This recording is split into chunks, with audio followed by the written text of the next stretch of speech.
Terima kasih Oh iya, waktunya kesimpulan. pimpinan. Terima kasih kepada pemuda tani Indonesia yang telah hadir di BKN pada sore hari ini. Izinkan saya untuk menyampaikan beberapa hal pandangan saja terkait mekanisme birokrasi dan mata rantai penyaluran pupuk bersubsidi. Apabila kita eh, mempelajari dan memahami tentang informasi serta berita-berita yang beredar, selalu saja kita bicara subsidi itu menjadi sebuah persoalan yang seolah-olah kita tidak mampu untuk melakukan pengawasan dari mata rantai itu. Kemarin kita sempat rapat bersama dengan pimpinan, salah satunya pimpinan saya Bang Hero, itu juga menyampaikan terkait masalah mata rantai birokrasi yang terlalu panjang. Kita coba belajar dari penyaluran gas 3 kilo. Gas 3 kilo itu kalau kita bicara alur proses penyalurannya, yang sama juga bersubsidi, gas 3 kilo melon, itu dimulai dari Pertamina, menyalurkan ke SPBE. SPBE adalah tempat daripada pengisian tabung gas 3 kilo. Lalu SPBE menyalurkan ke agen. Nah, setelah diterima oleh agen, agen menyalurkan ke pangkalan. Nah, setelah sampai di pangkalan, disinilah titik masalah besarnya. Pangkalan mendapatkan target dalam 1 minggu. Misalkan dia mendapatkan target, contohnya sebanyak 500 tabung dalam 1 minggu. Habis tidak habis, harus dihabiskan. Karena itu bicara kuota. Sehingga pangkalan tidak siap dalam menyalurkan 500 itu dalam 1 minggu. Dia membutuhkan mitra. Mitranya ada pengecer. Pengecer, ada juga masyarakat, ada juga dia bawa gerobak ke rumah-rumah. Nah, sehingga bagaimana yang 500 itu habis? Ada yang terkadang terpakai, ada yang tidak terpakai. Nah, sehingga bagi seorang pedagang, orientasinya adalah bisnis. Bagaimana berpikir stok barang ini habis. Cara distribusinya ya pengecer dikasih. Ada yang butuh juga dikasih. Yang dikhawatirkan pemerintah adalah resiko daripada gas ini dioplos oleh pihak-pihak oknum-oknum tertentu yang memanfaatkan subsidi tersebut. Nah, kita bicara mata rantai subsidi gas 3 kilo, lalu kita bandingkan dengan pupuk lagi yang mata rantainya lebih panjang lagi prosesnya. Nah, kalau kita bandingkan ke situ, berarti di mana sih titik persoalannya? Berarti kan kita bisa menyimpulkan titik persoalannya adalah di penerima. Di penerima bantuan subsidi tersebut. Apakah itu tepat sasaran atau tidak tepat sasaran? Nah, pertanyaannya, apabila kita pupuk harus diwajibkan ber-KTP, ya kita memang punya data statistik yang sudah mendata usia 45 tahun ke atas yang saat ini menjadi seorang petani. Tetapi saya yakin masih banyak yang menjadi petani juga hari ini usia 60, 70 tahun yang masih hidup juga ada. Saya berpikir kenapa sih kita selalu mempersulit masyarakat dan rakyat? Kalau ada yang lebih mudah, kenapa kita harus buat yang lebih sulit? Nah, apalagi kita bicara teknologi sistem online data.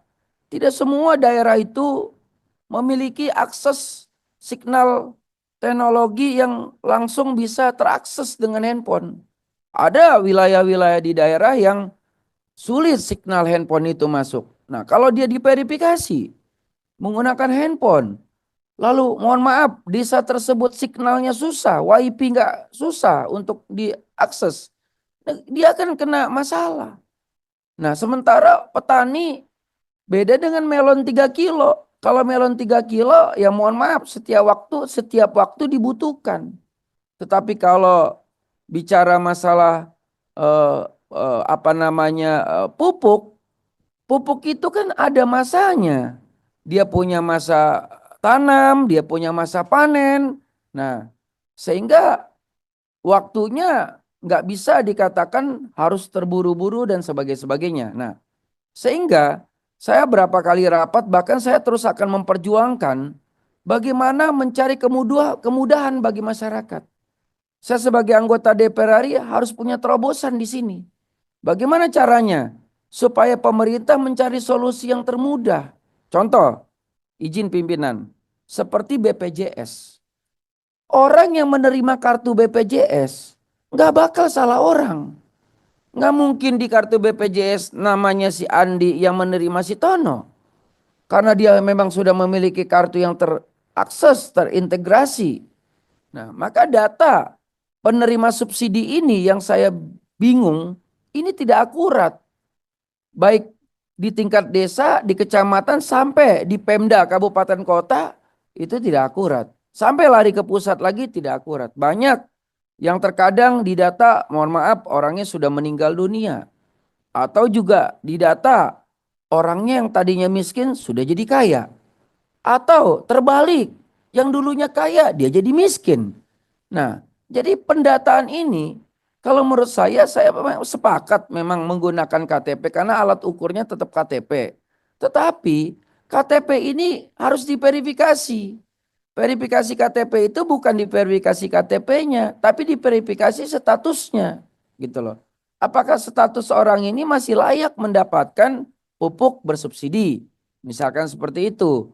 Kalau memang dia masih layak, nah maka ada masa waktu eh, data tersebut. Dengan apa ukurannya? Harus ada kartu. Kartu penerima subsidi.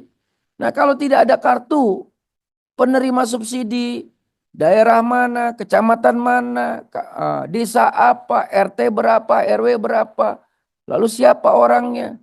Nah, jadi yang saya khawatirkan apabila itu nanti mohon maaf memang diserahkan kepada BUMDes atau diserahkan memang kepada Kapoktan, apakah juga tidak menghindari monopoli tertentu?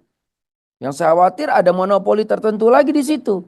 Yang saudara bapaknya, keluarga bapaknya, adik bapaknya, saudara kepala desa, kepentingan kades untuk nyalon. Hei, masyarakat, bagi yang tidak milih saya tidak kasih pupuk subsidi. Tapi yang milih saya kasih pupuk subsidi. Ini kan jadi alat politik di tingkat desa lagi. Nah, hal-hal seperti inilah yang perlu kita pikirkan. Maka diskusi hari ini sangat menarik bagi saya. Saya berpikir, kok kita bicara gas, bicaranya subsidi. Bicara masalah pupuk, bicaranya subsidi. Bahkan saya kadang-kadang nih kalau mau berangkat keluar kota saja sekarang, saya agak bingung nih pimpinan. Mau naik mobil apa saya? Kalau saya naik mobil yang mohon maaf yang mobilnya agak menengah ke bawah, saya harus hati-hati parkir mobil di pom bensin itu di mana. Kalau enggak barcode-nya terdaftar tidak. Kalau tidak saya kadang tidak terisi bahan bakar. Saya kadang-kadang, oh udahlah, kita malu juga anggota DPR RI kalau kita ngisi bahan bakar menggunakan bahan bakar bersubsidi. Jadi saya akhirnya mau membawa mobil yang agak bagus sedikit begitu. Jadi kenapa? Karena barcode ya, sistem barcode seperti itu. Nah, tetapi Pertamina berhasil. Berhasil dia memecahkan persoalan penerima subsidi itu.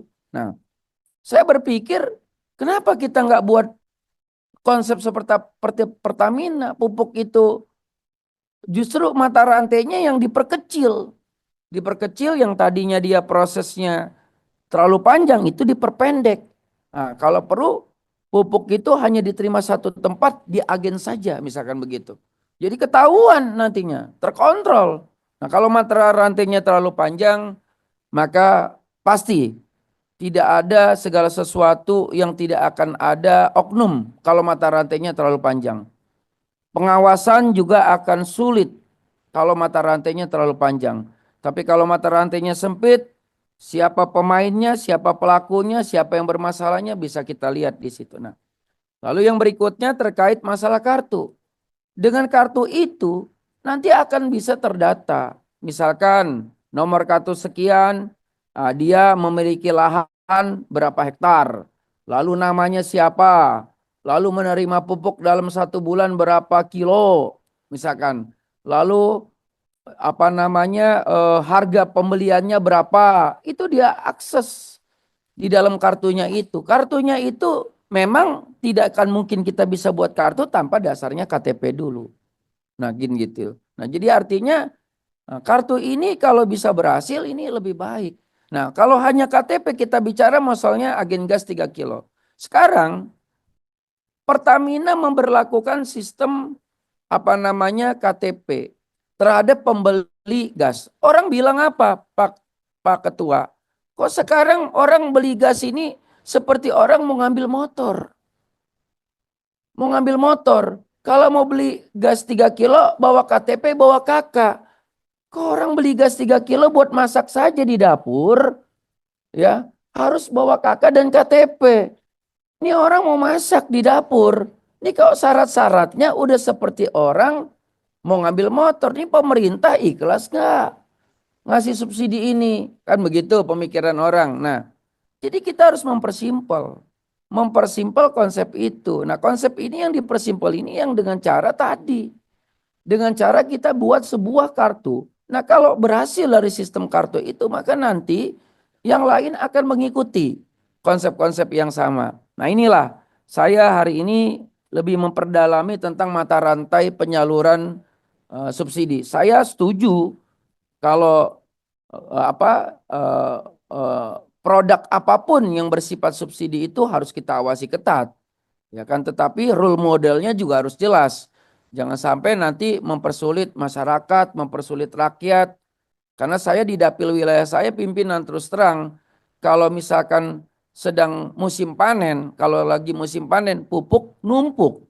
Kalau lagi musim panen, tapi kalau lagi musim tanam, waduh, nyarinya sulit. Padahal pupuknya ada.